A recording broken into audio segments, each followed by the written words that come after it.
It's the end of the day with Ray. Hello, my friends. Well, ladies and gentlemen, today we're going to jump on that gigantic, sharp, interactive board. We're going to go through FujiFilm's first quarter FY 2024.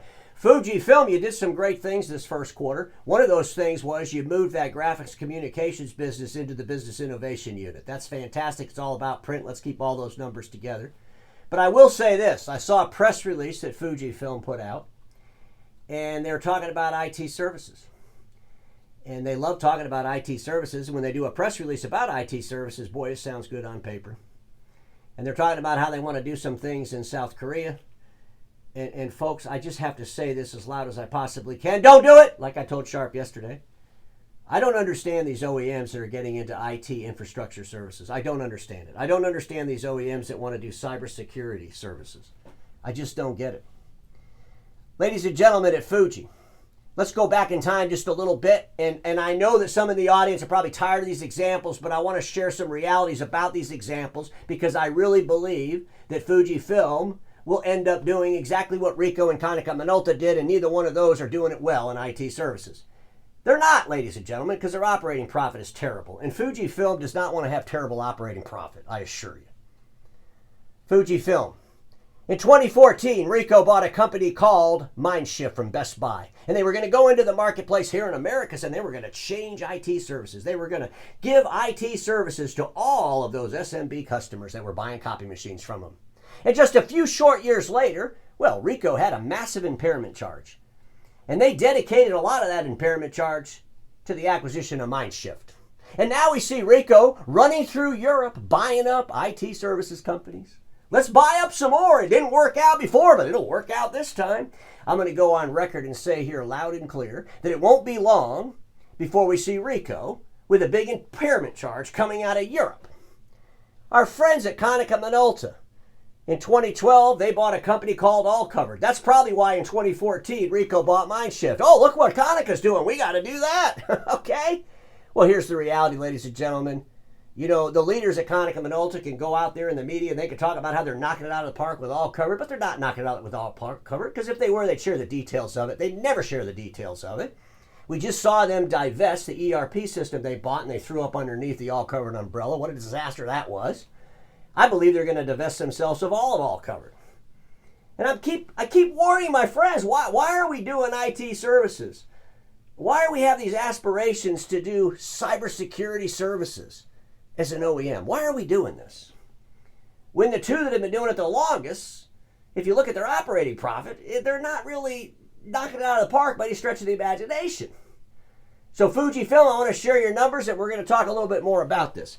Top line revenue for Fuji for the first quarter was $5.1 billion as a conglomerate. They had an operating profit of $424 million, 8.3%. This is fantastic, right? Let's look at their business innovation unit. That's where those friends of mine that sell supply and service print equipment live. Fuji, before I share the number, I got to say this. I'm so grateful that you took the graphics communications business and put that in the business innovations unit. It's all about print. Let's keep all those numbers together. So now that they're all together, the first quarter revenue was $1.9 billion. You had an operating profit of $98.2 million or 5.2% inside the business innovation group. That operating profit as a percentage of revenue is down a little bit from the previous year. Is it down because you put the graphics communications numbers in there? Is it down because the cost to build IT infrastructures is pretty high? Why is it down?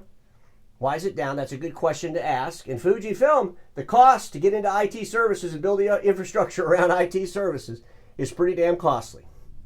And I got to put the pen down. I just want to say this. I don't understand why these OEM friends of mine, if you go back 12 years ago, why didn't they focus on making better products?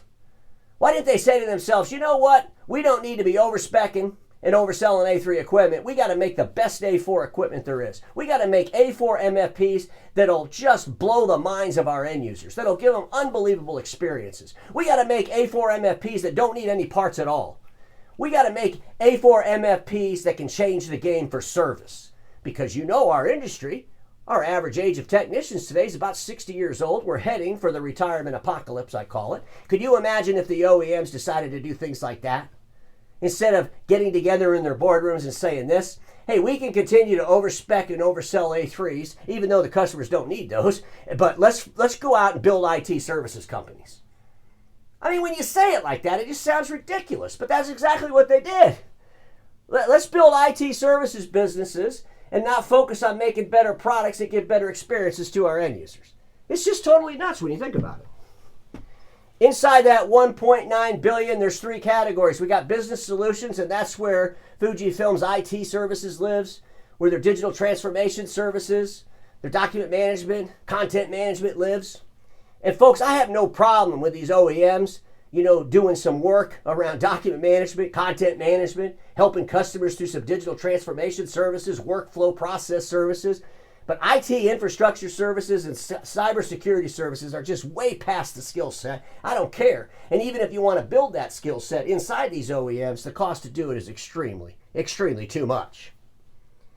Their office solutions, the MFP business, $864.8 million. Graphics communication for the first quarter, $562 million. Ladies and gentlemen, I wanted to put this slide together for my friends at Fuji. This is my argument. Okay, if we're in a courtroom, this is how I'm arguing, okay? Don't do it. Don't build this business model that you see over here at Ricoh. Don't build this business model that you see over here at Konica Minolta. Ladies and gentlemen, let's just do the facts. If you look at the office services business for Ricoh for their first quarter, it was $1.4 billion. Office services business for Ricoh is all their digital transformation services, their software services, their IT services, their IT infrastructure services. It's all in that number. That number is $1 billion bigger than what we see at Fuji. Fuji's business solutions was $482.8 million. So I have to ask Fuji the question like I kind of asked somebody else last week. Do you just want to build a Ricoh model? Do you want to have $1.4 billion in these business solutions? Because if you do, I hope you can maintain a better operating profit. Because Ricoh, like you, Fuji, you put all these groups together from a revenue standpoint. You separate out the revenue, and then you don't separate out the operating profit. But when you look at Ricoh, that total business unit digital services is $3.1 billion. $1.4 billion of that $3.1 billion is in the office services, the IT stuff, if you will, and $1.5 billion of it's in office printing. But here's something you better really pay attention to, my friends at FujiFilm. The operating profit for Ricoh for their first quarter for that business unit was 0.18%.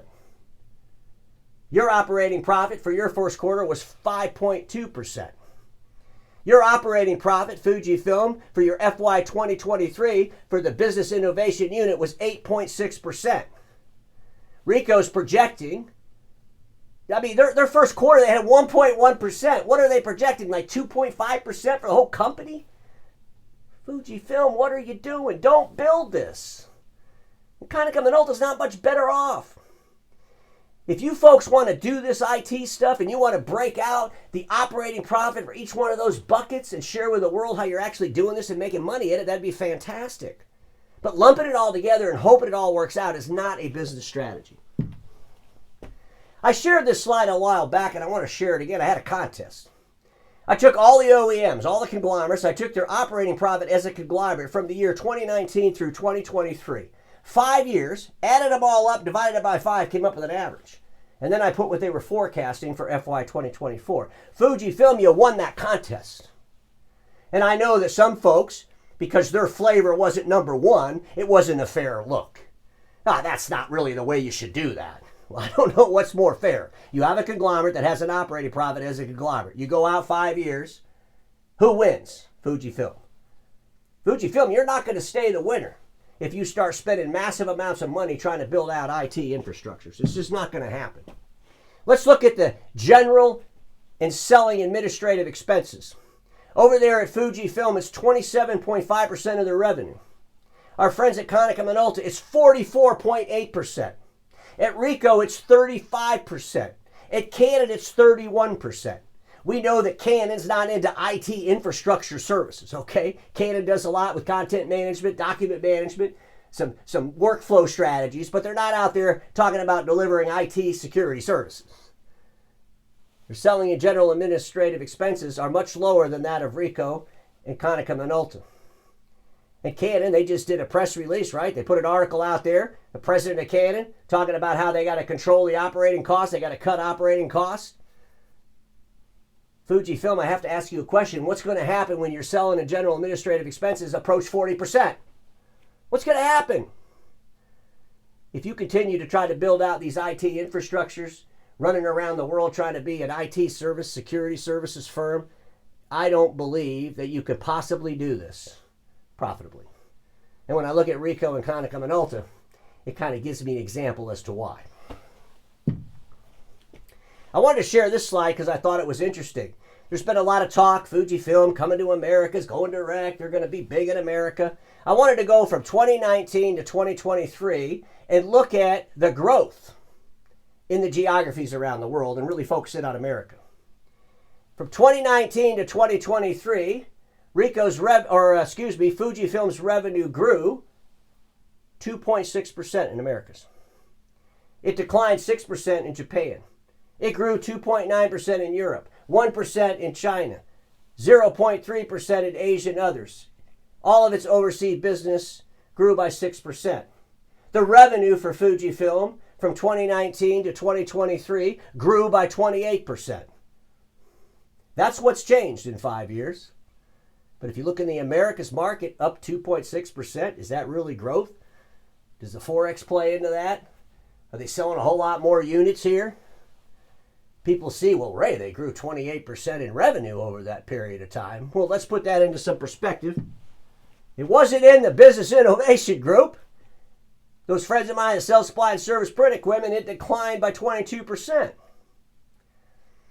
Ladies and gentlemen, I realize if you're an OEM and you have a big business around selling printers and MFPs, you better be focusing on the future. But quite honestly, I believe you should have focused on the future about 10 years ago when you'd be delivering a really good present today. You'd be delivering a present today that wouldn't make you do things that are crazy, like selling IT services and security services. And the OEMs make things. They have to figure out what are they going to make? What are they going to make better than other OEMs? How are they going to deliver better experiences to than other OEMs? Because at the end of the day, it's not going to be about IT services. It's not. Here's the article. You could Google it. FujiFilm. But I'm telling you, it's all exciting stuff.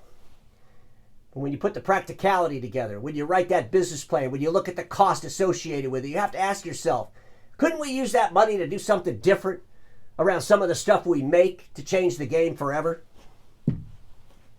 The lessons from Ricoh and Konica Minolta, all OEMs should learn from. FujiFilm, please don't become a Konica Minolta Ricoh. They haven't been able to do it. I don't know how you're going to do it any better. And quite honestly, I don't even know why you're trying. And everybody watching me knows this. Status quo is the killer of all that'll be invented. Don't get stuck in status quo, and I'll see you.